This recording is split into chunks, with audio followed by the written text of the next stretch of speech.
climatique. Donc, l'homme étant l'incarnation du questionnement, l'homme commençait à se poser des questions. Et jusqu'aujourd'hui, même l'homme se pose des questions, comme aujourd'hui, on se pose des questions, nous deux. Nous sommes en train de discuter sur la question du sens. Ouais. Chers internautes, amis et fidèles de notre chaîne WIN officielle, je vous salue de là où vous êtes. Merci vraiment pour la fidélité ainsi que la confiance. Merci et on s'excuse d'abord parce qu'on avait déjà enregistré la première émission, mais la technique a ses caprices. Vraiment, veuillez nous excuser. C'est pour cela que nous répétons encore cette émission avec le prophète Samuel, avec comme thème la question des sens. Donc, nous allons encore développer cette thématique aujourd'hui avec le prophète Samuel. Le prophète Samuel, bonjour. Bonjour, papa. Merci vraiment pour la disponibilité. Merci aussi pour cette confiance. Je sais que vous avez reçu tant d'appels venant de vos fidèles pour demander l'émission en question. Mais il y a eu des erreurs techniques et on devait certainement répondre. Et sans plus tarder, qu'entendez-vous par question de sens? Quand on dit question de sens, ça signifie d'abord quoi? Qu'est-ce que le peuple de Dieu doit comprendre? D'abord, ce qu'il faudrait savoir, c'est que chaque connaissance d'abord, parce que lorsqu'on parle de la question du sens, nous voyons une connaissance. La connaissance en soi est la conséquence d'un étonnement. La connaissance est la conséquence d'un étonnement. C'est-à-dire que je me mets en face d'un élément qui m'émerveille et m'ajoute un plus de ce que je n'avais pas.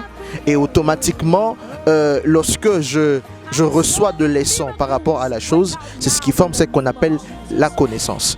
Mais vous devrez savoir, c'est que notre monde en soi est un monde qui est un monde à devenir, un monde qui subit à chaque fois des mutations, à chaque fois de changements. Et il est très très important maintenant de chercher à tirer de leçons dans chaque mutation que le monde subit. Et ces leçons-là, c'est ce qu'on appelle la question du sens. C'est-à-dire repérer les questions de chaque époque, parce que on doit se le dire clairement, chaque génération a connu un bouleversement. Chaque génération a connu ce qu'on appelle une révolution. Il y a eu toujours un événement qui a marqué chaque génération. Et ce qui a fait la force de cette génération-là pour ne pas tomber et amener la génération future à ne pas avoir une lueur d'espoir, c'est la capacité à la génération antérieure à étudier les grandes questions du temps et à se fixer pour mieux réussir maintenant un temps. Il y a une vérité que j'aimerais essayer un peu d'ajouter dans ce que je suis en train de dire. Chaque temps a ses principes.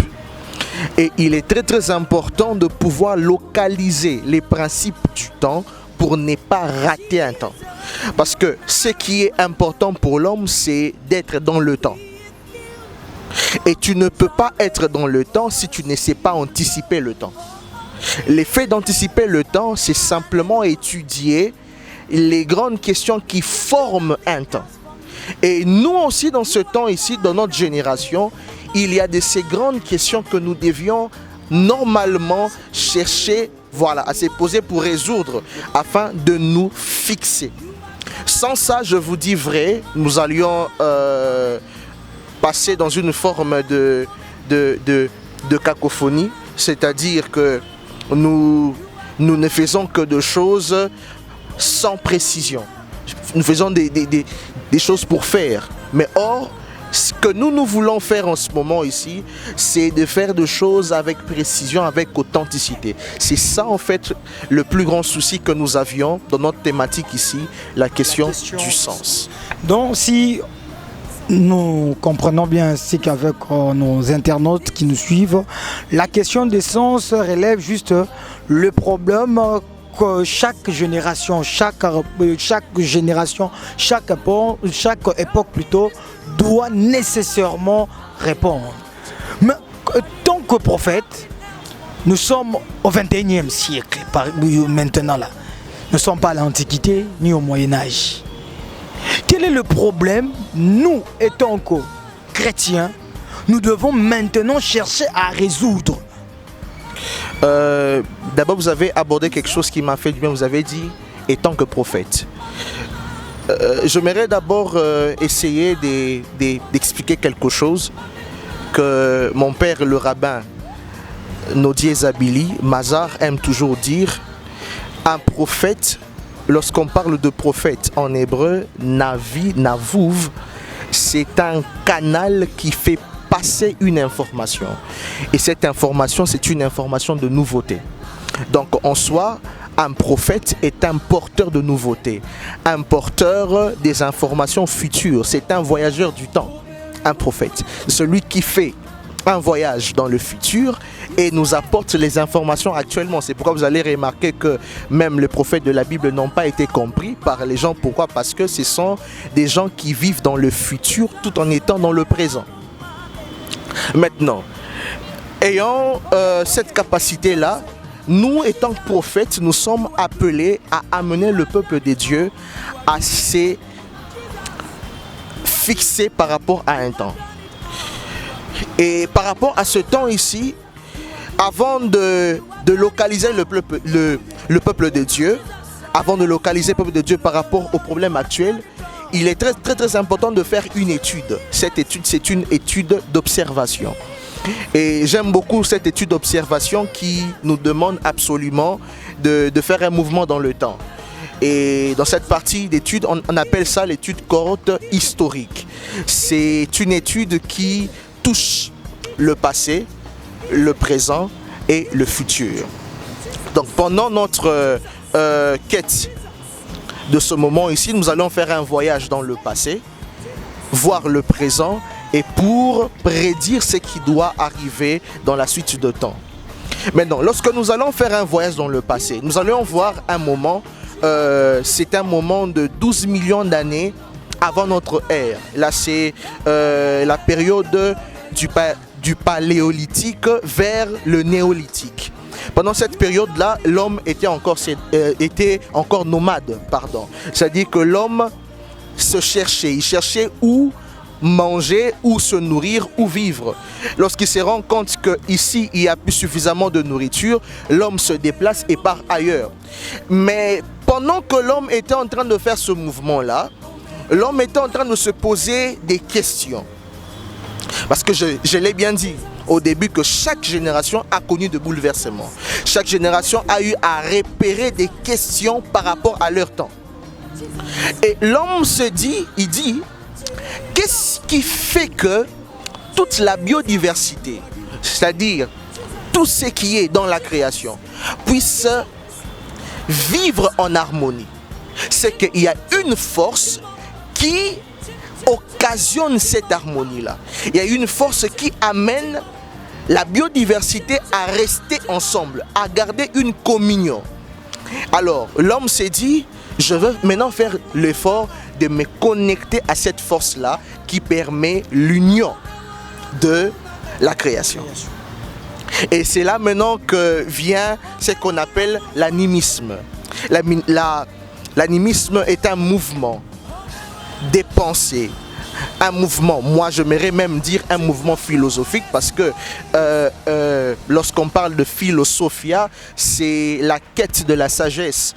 Lorsqu'on parle de la sagesse, nous voyons la quête d'une expérience. Voilà, la quête d'une expérience personnelle. Tu ne peux pas être un philosophe si tu ne sais pas exposer les études expérimentales. C'est-à-dire une chose que tu as vécu, une chose que tu es toi-même témoin. Tu as vraiment vécu l'expérience. C'est même ça en fait le souci de Jésus. Il nous demande d'être ses témoins. Nous avions expérimenté quelque chose personnellement. Quelqu'un nous a prêché Jésus.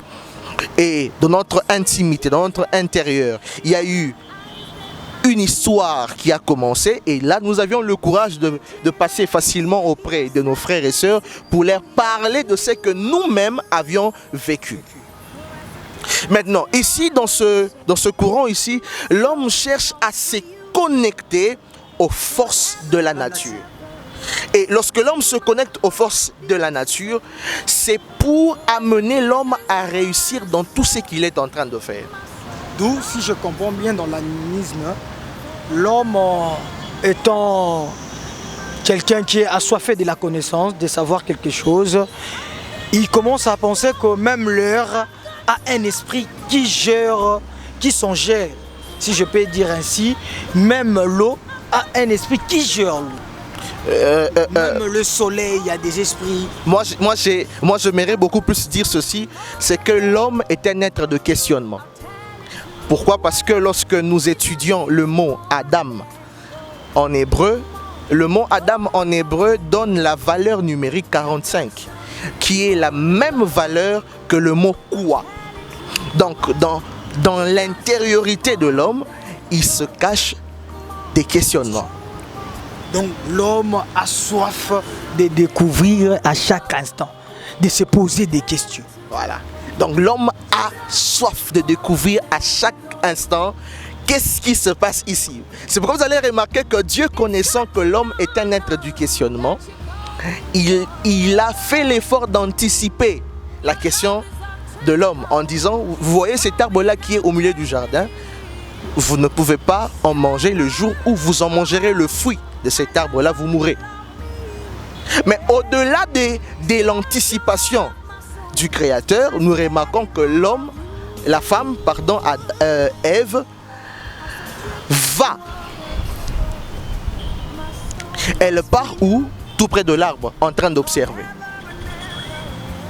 Elle veut savoir réellement qu'est-ce qui se passe ici. Qu'est-ce qui se passe? Pourquoi Dieu nous a interdit de manger ces fruits? C'est pourquoi vous allez remarquer, tellement que Satan connaissait qu'à l'intérieur de l'homme se cachent les questionnements, pour avoir l'homme, il faudrait utiliser aussi les questions. Et qu'est-ce qu'il commence à dire? Il dit, est-ce que réellement on vous a interdit de manger le fruit de cet arbre? Et la femme dit, oui, d'ailleurs on nous a dit le jour où nous allons manger, nous n'allons pas mourir. Il dit, non, pas du tout. Il sait que si vous mangez, vous n'allez plus mourir, vous allez être comme lui. Et l'effet d'écouter la réponse à une question, ça déformait directement ce qu'on appelle la compréhension de l'humanité. C'est pourquoi il est très très important de poser des bonnes questions et de recevoir des bonnes réponses pour orienter la compréhension de l'humanité. Et en ce moment, si nous sommes dans une grande crise actuelle, c'est la crise des bonnes questions. L'humain ne se pose plus de bonnes questions. L'humain pense d'abord qu'à se satisfaire, pense d'abord à lui-même, mais ne sait pas chercher des grandes questions qui cadrent à notre humanité. Vous allez remarquer que ce dernier temps ici, il y a un changement climatique ici, dans la ville de Kinshasa, atroce, où on ne sent même plus le vent. Pourquoi? Parce qu'il y a quelque chose quelque part qui a occasionné ce que nous vivons aujourd'hui comme changement climatique. Donc l'homme étant l'incarnation du questionnement, l'homme commençait à se poser des questions. Et jusqu'aujourd'hui même l'homme se pose des questions, comme aujourd'hui on se pose des questions nous deux. Nous sommes en train de discuter sur la question du sens. Du sens, ouais. Ouais. Donc, l'homme prend, il dit, certainement, ce qui fait que l'arbre puisse pousser en étant connecté au sol, c'est qu'il y a une union qui relie la terre et l'arbre. Et derrière ça, il peut y avoir une force qui occasionne cette union. Et c'est là même qu'il y a eu maintenant l'instauration, même dans la compréhension de l'homme, l'instauration des images d'animaux. De déesses. Là, nous ne sommes pas encore arrivés là. Il y a eu maintenant l'instauration de la compréhension qu'il y a ces animaux qui peuvent nous connecter à cette union de la nature. Vous allez remarquer que dans des grandes religions antiques, par exemple dans l'Égypte antique, il y a des images des divinités où il y a la tête de l'aigle et le corps d'un homme. Vous allez remarquer dans d'autres civilisations, chez les Mayas, ils avaient l'habitude de s'enfermer dans de grottes, dessinant des animaux. Pourquoi? Pour se connecter. Ils entrent en transe, ils se connectent à ces forces-là. C'est même ça ce qui fait aujourd'hui la force des chamans. Les chamans, ce sont des personnes qui se connectent aux forces de la nature pour transmettre une information aux humains. Et au-delà de ça, ils se connectent aux divinités, etc. etc. Maintenant, nous ne sommes pas dans cet angle-là. Ce qui nous intéresse le plus, c'est de voir comment est-ce que l'homme est en train d'évoluer dans sa capacité à se poser des bonnes questions. Et l'homme évolue, l'homme arrive dans la phase où il accepte maintenant de rester stable, de devenir stable, c'est-à-dire que de devenir sédentaire. Et lorsque l'homme devient sédentaire, l'homme a désormais une maison, l'homme prend désormais la décision de rester avec sa famille dans un lieu précis. L'homme commence à se poser des questions encore. Il dit, mais sûrement, ces contrées ici ne peut pas subsister longtemps s'il n'y a pas une force qui garde ce contrées. Et l'homme voit la pluie, il dit, certainement la pluie est occasionnée par une force qui est vraiment quelque part. L'homme voit la foudre, il dit, certainement dans la foudre, il y a une force qui occasionne la foudre. Et c'est là maintenant qu'est sortie la notion de la croyance aux divinités. C'est là maintenant que l'homme commence à croire aux dieux. Il dit voilà, il y a le dieu du soleil, il y a le dieu de la lune, il y a les dieux de la pluie. Par exemple, je prends un exemple très simple. Lorsqu'on parle de l'histoire des prophètes de Baal et d'Astarté, Baal c'est une divinité de la foudre et de la végétation. Donc c'est-à-dire que dans la compréhension de ce temps-là, lorsqu'ils adoraient Baal, ils adoraient la force qui occasionne la foudre et qui maintient la force de la végétation. Et j'aimerais même dire, essayer un peu de frôler quelque chose, la foudre n'est pas synonyme au feu, c'est pourquoi ils ont perdu face à Élie. Élie savait ce qu'il était en train de faire. Je saute là pour continuer ce que j'étais en train de dire. Donc, vous allez remarquer que même aussi, je veux rentrer un peu dans l'animisme. Prendre l'animal et les placer dans la classe de ceux qui doivent nous connecter au monde spirituel. Parce que lorsqu'on parle de la spiritualité c'est une expérience personnelle de l'homme et le monde spirituel.